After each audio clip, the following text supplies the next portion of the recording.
ప్రస్తుతం మన దేశంలో ఎక్కడ చూసినా రాయల్ ఎన్ఫీల్డ్ వాహనాలే కనిపిస్తున్నాయి. ఈ వాహనాన్ని కొందరు లెజెండ్ అని పిలుస్తారు, ఇంకొందరు బీస్ట్ అంటారు. ఈ వాహనం మన పక్క నుండి వెళ్తుంటే తల తిప్పకుండా ఉండలేం. కొందరికి రాయల్ ఎన్ఫీల్డ్ అంటే మహా ఇష్టం, ఇంకొందరు ఈ వాహనం అంటేనే చిరాకు పడతారు.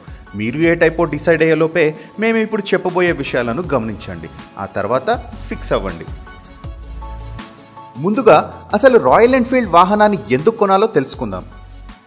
ఫస్ట్ పాయింట్, సాధారణ 100cc 200cc వాహనాలతో పోలిస్తే రాయల్ ఎన్ఫీల్డ్ ఇంజన్ చెక్కు చెదరకుండా చాలా కాలం వస్తుంది. కరెక్ట్ టైంలో సర్వీసింగ్ చేయిస్తూ చక్కగా వాడితే రాయల్ ఎన్ఫీల్డ్ ఇంజన్ 30 ఏళ్లకు పైగా నడుస్తుంది. సెకండ్ పాయింట్, రైడ్ క్వాలిటీ చాలా అద్భుతంగా ఉంటుంది. ఈ వాహనాలు బరువుగా ఉండడం వల్ల హైవేపై ప్రయాణిస్తున్నప్పుడు ఎక్కువగా గాలి వచ్చినా బండి మాత్రం షేక్ అవ్వకుండా ఉంటుంది.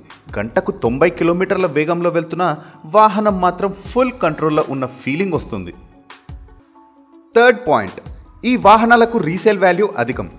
రాయల్ ఎన్ఫీల్డ్ ఫ్యాన్ ఒకతను 2005లో థండర్బర్డ్ 350cc వాహనాన్ని 66,000కి కొన్నాడు. ఆశ్చర్యం ఏంటంటే 2014లో అదే వాహనాన్ని సేమ్ ప్రైస్కి తిరిగి అమ్మేశాడు.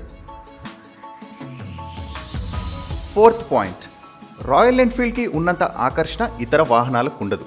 ఎందుకంటే మన పక్క నుండి ఇతర ఏ వాహనాలు వెళ్ళినా పట్టించుకోం, కానీ రాయల్ ఎన్ఫీల్డ్ వెళ్తుందంటే మాత్రం తప్పకుండా తిరిగి చూస్తాం. ఆ సౌండ్ అలాంటిది. మరి ఇప్పుడు రాయల్ ఎన్ఫీల్డ్ని ఎందుకు కొనకూడదో తెలుసుకుందాం. ఫస్ట్ పాయింట్, రాయల్ ఎన్ఫీల్డ్లో చిన్న చిన్న ప్రాబ్లమ్స్ తరచుగా వస్తూనే ఉంటాయి. ఎందుకంటే మొదటి నుండి ఈ వాహన ఇంజన్లో కానీ ఆకృతిలో కానీ ఎక్కువగా మార్పులు చేయలేదు.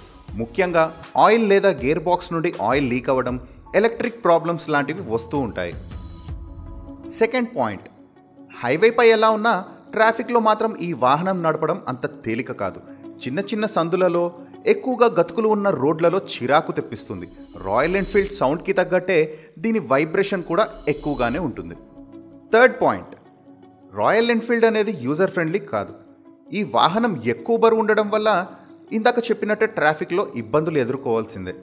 పొరపాటున ఎక్కడైనా ఆగిపోతే దీన్ని నెట్టడానికి కనీసం 2 కావాలి. ఫోర్త్ పాయింట్, మైలేజ్ గురించి పట్టించుకునేవారు రాయల్ ఎన్ఫీల్డ్ని మర్చిపోవడమే మంచిది. ఎందుకంటే 100cc నుండి 150cc ఇంజన్లు ఉండే వాహనాలు ప్రతి లీటర్కు 50 నుండి 60 కిలోమీటర్ల మైలేజ్ ఇస్తాయి, కానీ రాయల్ ఎన్ఫీల్డ్ 30 నుండి 40 వరకే ఇస్తుంది. ఫిఫ్త్ పాయింట్, రాయల్ ఎన్ఫీల్డ్ని ఎవరి చేతిలో పడితే వారి చేతిలో పెట్టలేం. రాయల్ ఎన్ఫీల్డ్ని సర్వీసింగ్ చేసేవారు స్పెషలిస్ట్ అయి ఉండాలి.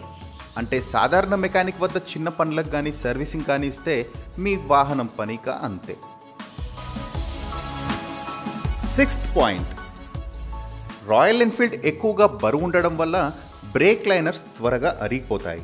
బ్రేకులు లేనిదే వాహనం నడపడం కుదరదు, కాబట్టి తరచుగా బ్రేక్ లైనర్స్ మారుస్తూ ఉండాలి. ఇవి ఇతర వాహనాలతో పోలిస్తే కొంచెం ఖరీదుగానే ఉంటాయి.